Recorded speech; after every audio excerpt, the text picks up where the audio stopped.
you can drive, traffic to your site, like obviously like via like Facebook or Instagram ads, things like that. But kind of harboring a true connection, I think, is something a little more difficult, and something that can't necessarily be rushed.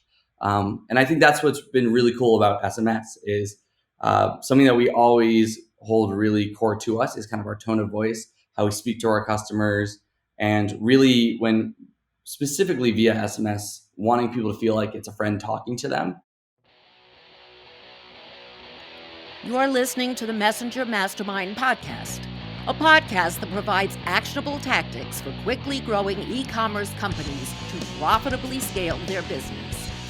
The strategies shared in this podcast are implemented daily by companies generating millions of dollars in revenue each year. Our goal is to help you build long-term profitable relationships with your customers. Summer is here, and with the world returning back to normal, we can expect customers to get back to their usual on-the-go activities, and your marketing needs to connect with them quickly. SMS marketing allows you to connect with customers directly through their phones. Trusted by brands like Brooklinen, Native, Fanjoy, and more, Postscript is the leading text message marketing platform for brands on Shopify and Shopify Plus. Learn more and get a free 30-day trial at postscript.io. Want to accelerate your SMS subscriber database even faster with more qualified shoppers? Justuno has you covered. Easily collect subscribers with a tap-to-text opt-in for mobile visitors or seamless SMS lead captures across your site.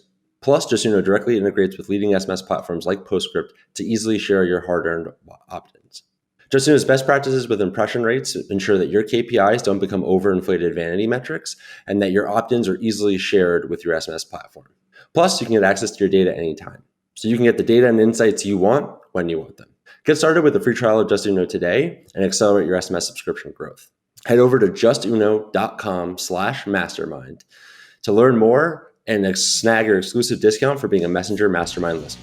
Welcome to another week's episode of the Messenger Mastermind podcast. As always, I'm your host, Jeremy Horowitz, and today for the SMS Series Episode 4, we have another incredible guest, someone I'm super excited to talk about. They actually came very highly recommended from the Postscript team, so you know that they're doing SMS right. So let's dive right in. Without further ado, let me introduce Dylan Kim, the co-founder and head of marketing at Brevite. Dylan, you want to give a quick intro on yourself and kind of how you got into this crazy game of e-com? Yeah, absolutely. So feel the need, I have to correct it. It's Brevite. Oh, we just talked about it too. We just did. That's why I felt the need to correct. But yeah, happy to be here. So I am Dylan Kim. I am the head of marketing and one of the co-founders here at Brevite. We're a direct-to-consumer backpack startup based in Brooklyn. I co-founded this company with my two brothers about 7 years ago. And really, I got involved with e-com D2C really by accident, to be honest. I was going abroad.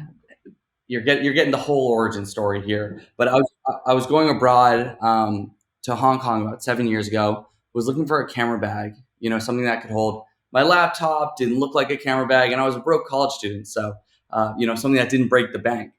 From there, I couldn't find anything, so I hit up my older brother, who is the best Googler I know, and I was like, Brandon, I have this problem. I can't find a camera bag that I actually want to wear, and that doesn't have to be a camera bag all the time. And he searched around, couldn't find anything, thought it was ridiculous. And he was actually trying to get into a master's of industrial design program at the time. So we did what any two college kids would do. We went to a thrift store, bought a sewing machine, hit up Joann's Fabric, and we're kind of off to the races. We launched on Kickstarter about 6 months later, and it kind of just never stopped. It was really started off as a project to get my brother into the design program. He was able to get into that program, and the business was always just kind of there, chugging along. Wow, that's very cool. Okay, probably have to have you back on the show just to dive into all of that, because I also am fascinated by how you go through the Kickstarter to launch an e-com brand. But we're here to talk about SMS today. So launch this really cool brand, migrate off of Kickstarter, now running your own D2C site. How are you thinking about marketing overall? How are you thinking about connecting with your customers? And then how does SMS weave into that overall strategy? Yeah, absolutely. So from the beginning, we've always been about storytelling. Like even our first very, very cringy nobody look this up, please. Kickstarter video was kind of a love story. And I think it kind of came really full circle. We just launched kind of our Reclaim Your Everyday, kind of a nod to kind of ending this COVID time, this really difficult time for everybody. And it was a very similar storyline. So, the bags are used as a vessel to kind of bring this couple that met through online dating together. And so really just trying to tie in that emotional connection to the brand. And so actually SMS is a perfect example. We sent that out to our customers yesterday. No link to the site. It was a link to a YouTube video. Really just wanted to kind of cultivate that and really show that kind of brand feel, kind of like the dedication to the storytelling, dedication to the emotion, and really have that kind of shine through. Love that. We're starting off right with the good content. And this is something that we always talk about of like, to me, it's what's most interesting about SMS is it's like, sure, you have your automations, you have your campaigns, but it's the content, it's those other campaigns that I think are really interesting. So what were the reactions? Like, did you just see a ton of click-throughs to YouTube? Did people eventually go check out the site? Like, I know obviously the main objective was to get people to watch the video, but what other like community reactions did you see from just letting people know like, hey, we have this, I'm sure it's much more well worded than this, but like, hey, we have this new video that came out. Yeah. It was great. So, saw a lot of very like great replies. We saw a fair amount of click through to the video.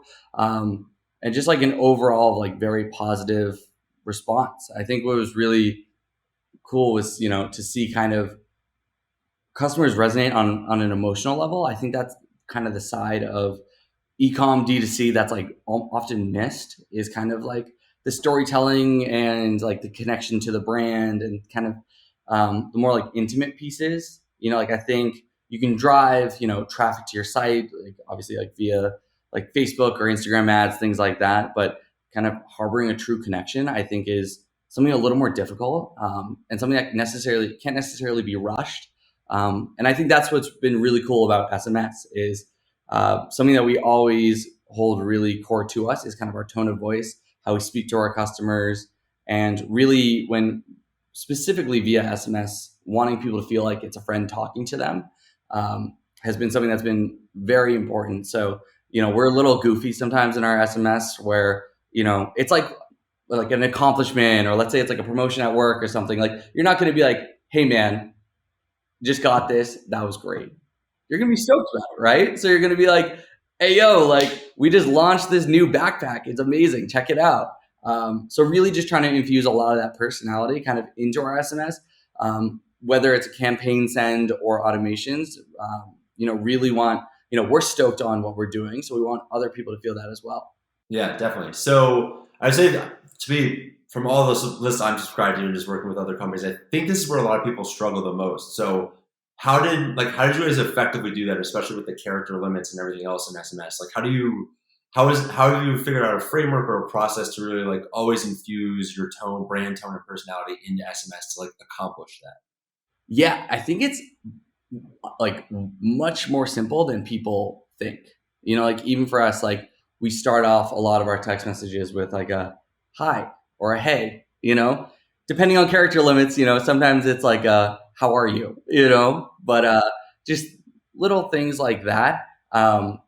Just make it feel a little more conversational, even dealing with that 160 character limit. And then something that we've done is that within our welcome series, we include some keywords. So, we don't kind of shove the information down your throat necessarily. Like, it's not like here's who we are, here's what we want, as a brand. It's more, if you're more interested in learning about our backstory or how we got started, you can text brothers, things like that, where it's a little more of, if you want to dig for the information, you can find it. But it's not like we're necessarily like feel the need to broadcast everything in that 160 characters. Yeah, definitely. And there's so many opportunities from all the different messages that I'm sure each one you can have a fun, creative take. But I definitely want to dive into that welcome series. So how do you where are you introducing those keywords? Is that in the first message, or is there like a follow-up message of like a, hey, if you want to check out more info, here's a couple keywords to then, I'm assuming like that trips replies? Yeah. So usually it's in the follow-up. I think it's hard to kind of display a succinct message while kind of like dumping information on someone, like if they're signing up, it's like hi, how are you? Kind of like, we're Brevity, like this is what we do. We even have been experimenting with, we sell 2 different types of bags. We have kind of camera bags aimed at photographers, filmmakers, content creators. And then we have everyday bags, which are a bit more kind of aimed at commuters, students, people of the like. And so just even having people self-sort has been great. Or we kind of push them to a quiz where then they can also self-sort. Oh man, we're talking about all my favorite stuff today. Okay, I want to dive into this next because I think that, to me, I call this like the choose your own adventure part of SMS, where I think like this is also to me, this is like the kind of end game of like, what could you create through an experience? So can you just quickly walk me through, like, from a more of like a back end perspective, how you set everything up so that you can track all of that to know, okay, somebody self-selected into a group A or B, and then this is how we like continually message to them, so we put them down the right segments. Yeah, so everything's connected. So we, we use Klaviyo, everything gets sent as custom properties, things like that. So we can always self-segment. And then so even sometimes we'll use Klaviyo and port it over to Postscript as a segment, and then just kind of go from there. Yeah. Postscript, I absolutely love them. But the segmenting can be a little tricky sometimes. So relying more heavily on Klaviyo for that is great. Yeah, and I think to me, that is the most underutilized part of Postscript's entire platform. Is like, most brands have probably built so much segmentation in Klaviyo, and for some reason, so many people are hesitant to port it over, that it's always nice to say someone else to like, yeah, like, no, like, I just have it here, I'll just port it here and then just send the same campaigns, so I don't have to do it multiple times over. Absolutely. And I think it's this funny thing, right, where it's like, wouldn't you want to send less and have more impact than kind of just like blasting all these messages off, like your earnings per message go down. It's like, wouldn't you rather be like small, succinct, and kind of go that route, right? Yeah, I always love having these conversations because it's always the people who get the value building up front always are not worried about sending non-promotional stuff because they know that the earnings per message will come back later, which is a very addictive stat in Postscript. But I think that's also the interesting piece of like, also the promo heavy people just constantly see the EPRs go down and down. And so I think that's a really interesting philosophy. So kind of what I wanted to dive into is the meat of today's episode, because it seems like storytelling is a big part of the brand and how you decided to build the company. Is how do you think about that in SMS? I mean, right, it's so hard to tell a story in so many short characters, but like, how have you all found it to be the most effective way to do that? Yeah, and so I think a couple different ways, right? So I think like one is, utilizing like MMS. Some of those sends can be a little beefy, but like targeted at the right people, they can definitely be great, right? Like, we're a very visual product. It's many different colors, so it's hard to kind of talk about that over SMS. When you hear 10 colors, it means something very different than seeing 10 colors. So we're very kind of precise in how we kind of talk about that, who we're sending these, like, those kind of costly photo messages to. And then kind of on the flip side of that is, if we can't really talk in depth, as in depth as we want, we'll just send them to like a quickly built landing page, or an area of the site that has more information if you actually want to do that digging. So if people want to learn, for example, if they want to learn more about how our bags are made, right? We kind of have like 3 tenets where it's, better materials, better function, better impact. And if they want to learn more about what that means, then they can, click on the appropriate landing page for that. Yeah, very cool. I'm guessing down the road, or it probably might already be there today, if keywords of those 3 tenets would be cool also, because you can just reply and drop people to different experiences as well. Yeah, the limits are the most difficult part about that. Yeah, definitely. Like, where do you pick and choose? So how do you think about that, right? Like, how do you think about where to put those pieces and where to put that extra, I want to call like the extra storytelling pieces in the campaigns versus the automations versus replies? Like, are there certain tactics that you all use in one versus the other, or is it more just like when we feel in the moment, we just kind of plug it into that one spot? Yeah. So we kind of really try to connect them, so like, I think it's one of these things, and I think it's a really common mistake that a lot of marketers make, where if you include a discount code, of course it's going to convert better. That is just like a fact, and maybe not, maybe that's a little black and white thinking, but but if it doesn't, you have greater questions that you need to be asking.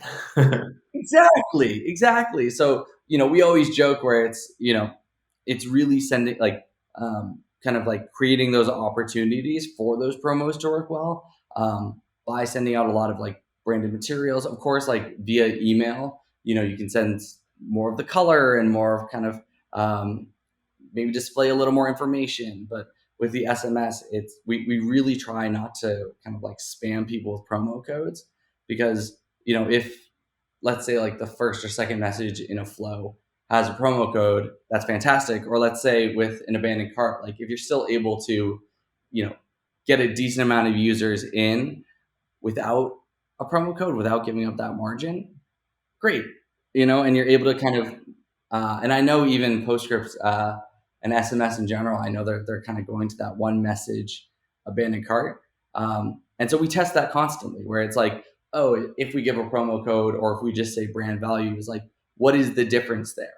Yeah. And anywhere you can preserve, I read that's kind of like the holy grail, is you preserve the margin, get that sort of other value to communicate with people. So I guess my next question is kind of like, how do you I mean, we're already talking about discount codes. I feel like we would, there's no way to avoid this conversation of like, how do you guys think about weaving in discount codes? And is there certain places where, because it doesn't sound like you do a lot of it versus some of the other brands that I know out there who just like, that's most of what their messages are. So how do you really think about like when to put in a discount code versus when to not, or maybe a different type of promo? Yeah. So we have kind of like a stable offer on site. I think the biggest thing is that if your only interaction with a brand was their SMS or was their emails, or like you were sitting on their site every day, like if you had to choose kind of one of those camps, like what would your experience be? Like I think that's kind of the more important side. Like even, it's like, how are you treating your customers differently than someone who's never purchased from you before? I talked to a lot of like different kind of operators and founders, and they don't necessarily think that they're different, where it's like, it's almost like how your VIP customer, someone who's bought, maybe your product 5, 10, 20, 15 times, is different than someone who bought it once. Like a true brand advocate versus not. So we try to, keep everything separate, and really kind of cater the messaging like to each of those segments. Very cool. So it's actually very funny. In our last episode, we talked about doing that exact split of never purchased, one-time purchase, and then the like high-end multi-purchaser. So do you all have different discounting strategies for each of those groups, and then you segment them out? Or is it more of just the content and how you're speaking to each of those groups? Both. So I think like, someone who's never purchased from you, like they might have joined your mailing list, they've gotten kind of the welcome flow. So they like may or may not know kind of however much they've like chosen to, type in the keywords and educate themselves on the brand. So with us, it's a lot of education, kind of like, here's how the product works. Like, here's what people are saying, kind of things like that. And then with our customers, like they've already purchased the product, they already know, they're already educated. So it's like, maybe get another color, or maybe you might not know that we have like a rain cover for our bags, things like that. Yeah, more of the like, we don't need to convince you to buy, you already have, and it's like, here's all the other things we can offer. And then I'm sure that probably takes a different form with those people who have bought the 5+, 10+ times, where it's probably how do you think about like, do you do specific segmentation, or is there anything to that VIP, high value customer segment, and anything unique that you do for them versus the other segments?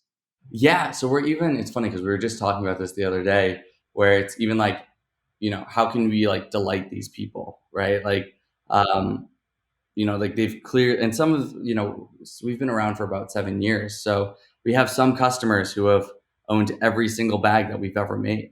And it's funny because you like learn, you see these people on Instagram, like, you like learn them by name. and it's wild. I mean, like even the brand we were 7 years ago to now is so vastly different.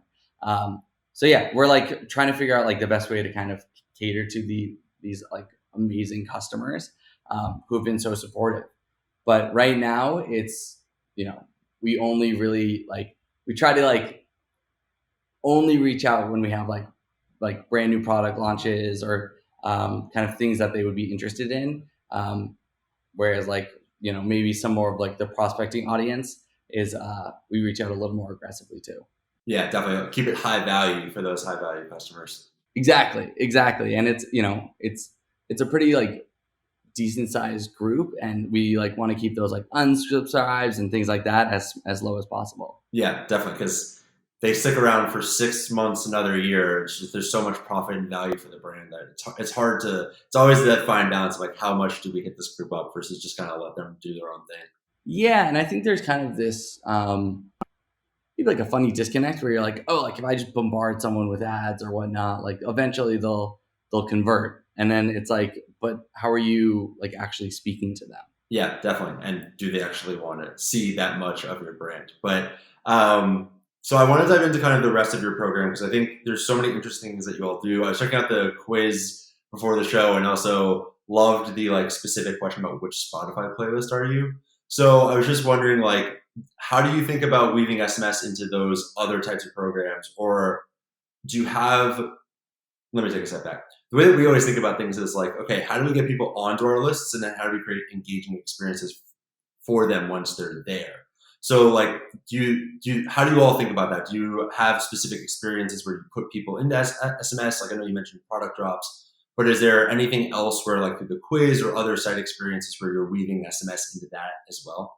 Yeah, absolutely. So the quiz is a great example. I think even, part of, so we offer 2 quizzes. So one is like a product match, like which backpack is the best for you. And then we have one that's a little more fun, a little more silly, and it's kind of aimed at, which color bag are you, right? So out of the 10 colors, which color suits you the best? And really just the hypothesis there was that, it's kind of 2 different experiences altogether. Maybe you're a little more serious about buying the bag, you're ready to like kind of pull the trigger. Whereas with the color, you're just like, I'm lost. There's 10 colors here. Am I like, a blush pink bag, or am I, a misty blue? Or am I a black? Like, I don't know. And so really trying to cater that experience like to the different customers. So I would say we lean a little more heavily on the product quiz, but the color quiz is kind of there as just a more like fun, engaging experience. Yeah, definitely. It was really interesting to take both and to see like the differences, because I think you're playing that's probably the 2 major buying decisions is like, which product do I want? And then which color do I want? And mixing them and mashing them, I'm sure we'll have an interesting experience. So are you all routing that data and using that to send specific messages in SMS, or is that more of a, like you say that for email? Yeah, so we currently do both. It is more routed towards Klaviyo, though I would love a Postscript integration, Yeah, that would be pretty cool. Route it all, and then you could have a lot. Because there's just probably so much data you're collecting that there's a lot of different ways you could be segmenting people. Yeah, and especially with kind of all the iOS stuff that's been going on, it certainly helps a lot. It's just to be gathering all that first party data. Definitely. Okay, so I feel like I'm going to get some good responses here. I feel like you're so deeply ingrained in the SMS game and in just D2C brands in general that you're probably subscribed to a lot of other lists like I am. So I want to flip it. So we talked about all the things that you're doing really well. What are some of your gripes? What are some of your things that you wish brands would avoid or kind of shift their thinking on? Yeah. So I know we were talking about this just before the show, but one thing I think is fascinating was what I was maybe alluding to a little earlier, was with kind of like the promo codes and kind of slipping that into like every SMS or email communication. So I follow this one brand. So when I first signed up for SMS, I just followed every brand I could find. I was like, I want to know kind of how people are talking, how people are leveraging this tool. And there's this one brand, I won't name them, but I probably receive between 5 and 8 SMSs a day. which is pretty incredible. I mean, like if you're really only active, like let's say like 8 a.m. to probably like 9 p.m., right? So in that 12-hour span, receiving it's like every other hour practically.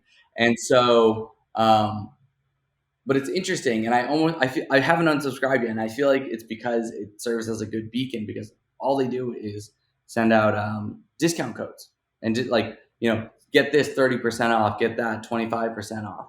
And it's not really a brand building exercise, and I'm sure their earnings per message are great. But at the end of the day, I only know them as like a discount apparel shop. Yeah, and then you're probably, if you like wanted to be a customer, you probably wouldn't buy anything at full price because you're just gonna always see it at a discount. So like, why wouldn't you just wait for a discount at that point? Exactly. Okay, so I'm just trying to think. 7 messages. I can't imagine how much that costs them, but I think that's a great challenge that most brands have. So I would love to get your opinion on this. Of like, what do you think the mix should be of SMS messages that you do versus don't include a discount? Is there like a ratio that you all have, or is there like something in your head that you think of as from like a process perspective? Yeah, there's not really. When we run promos, we kind of, of course, lean like heavily into it. But I would say like, and one thing I definitely want to even get better about is like including more where it's just like education to the customer. I think like that's kind of a big piece where, like for example, like we post consistently on TikTok, and it's like the best conversations that we have. It's really, really nice. And then we've started kind of inspired by the conversations that we're having there. We started posting a lot of short form video on Instagram Reels. Kind of same thing, right? Where it's like a little more education. So I think if we could move into a better direction, it would be just having way more education to our customers, and it would probably help relieve like the CS team as well. Because I know that they can get bogged down, especially after some of these large SMS sends that just bombards traffic to the site. Yeah, definitely. And people also, if you have the like CS integration, they expect responses really quickly. So sometimes the CS team would be like, "Whoa, we need a little bit of a break here." That's really cool. And also, I feel like it's a self-feeding system a little bit of like you send the SMS to promote the content, and then you generate more content, and then you have more content to promote the SMS. There's a nice cycle there where people will probably want to sign up also, not just for the product and the release information and the promo information, but then that as well. Yeah. And our customers are very vocal, which is really nice, so we're able to be, if a question is asked multiple times, then, we know that we need content in that direction. And so it's a really, really nice feedback loop. Yeah, definitely. It makes everybody's job earlier. Okay. So next pivot I'm going to throw at you. 5 years from now, you have a complete whiteboard. You can design SMS to be however you want. What do you want SMS to look like? I think it needs to be more conversational for sure. I think like, you're kind of seeing, I feel like there's a couple companies in the space that are kind of becoming more kind of conversational. I think even, Postscript announced Postscript Commerce, like just the ability to kind of buy via messages. And I don't think that's going away. I think if anything, like that was kind of a step in the right direction. Kind of this more conversational commerce. I think that people's email inboxes, for example, like the New York Times, I believe it was the New York Times, had an article that was talking about like the death of email. And it was saying that like the average person receives like 119 promotional emails a day.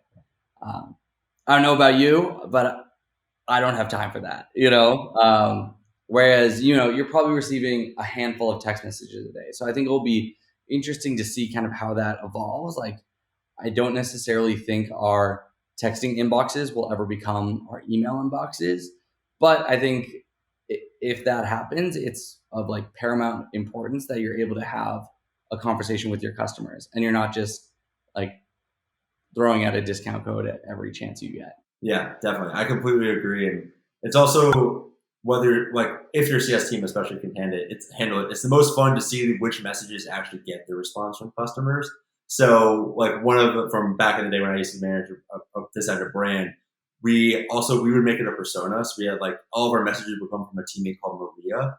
And like our customers would reach out to our CS team and like talk about Maria like they were having a conversation with her.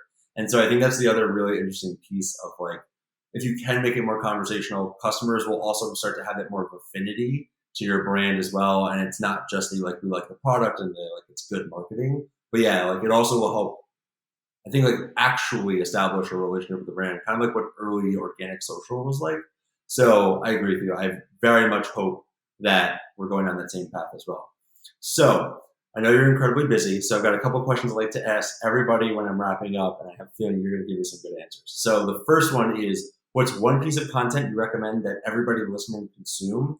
The only rule is it cannot be your own. Okay, I have a great answer to this. It's a very interesting piece of content because it's a short film that Free People made, like, I want to say in like 2012. It's called Rochambeau. It's really good. I think I don't shop personally at Free People, but it certainly makes me want to shop at Free People. It's fantastic. So it's just like, I don't know, me and love stories, man. It's just like a very, like, they're all wearing Free People throughout it. It follows this couple in, I believe, in like Brooklyn or New York somewhere. And the whole point is that they kind of are like star-crossed lovers, you know, like they kind of see each other and then they play like a game of Rochambeau or like rock, paper, scissors. And it's like it's just very sweet. And so I always think about that where I'm like, oh, what would like a branded piece of like long form content look like? Very cool. Okay, I'm very happy I asked about that. I usually get business books and like recommendations on the professional side, but that is, I'll have to check that out because it's the first time somebody's actually recommended like a documentary. So that's very cool. My next question: if you could go back in time to 7 years ago when Dylan was starting Brevite, like from the start again, what's one lesson that you would impress upon yourself that if you had to do it again, you would want to make sure you got it right? Yeah. I think something that's always been big is just, again, I feel like somewhat of a lofty answer, you know, but I feel like just like being like egoless and like treating everyone with like dignity and respect. And it's kind of a core tenet that I've like always held.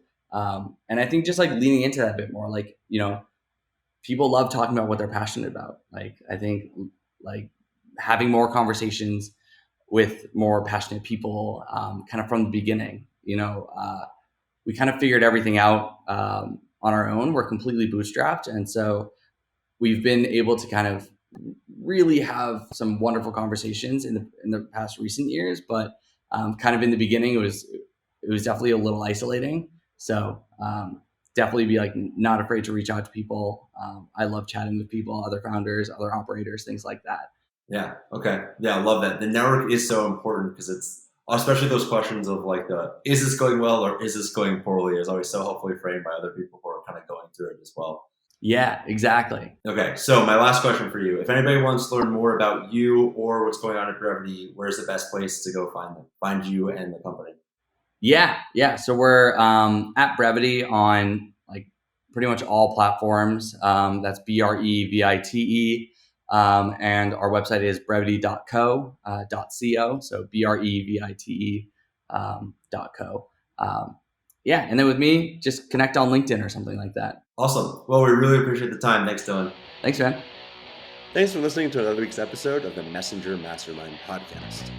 If you enjoyed today's episode, please share it with another e-commerce marketer. And always let us know what you think down in the comments below. Also, don't forget to subscribe. If you're looking for cutting-edge tactics and the resources that we rely on to run our businesses, sign up for our newsletter. We'll include a link down below. As always, stay confident, connect with your customers, and keep crushing.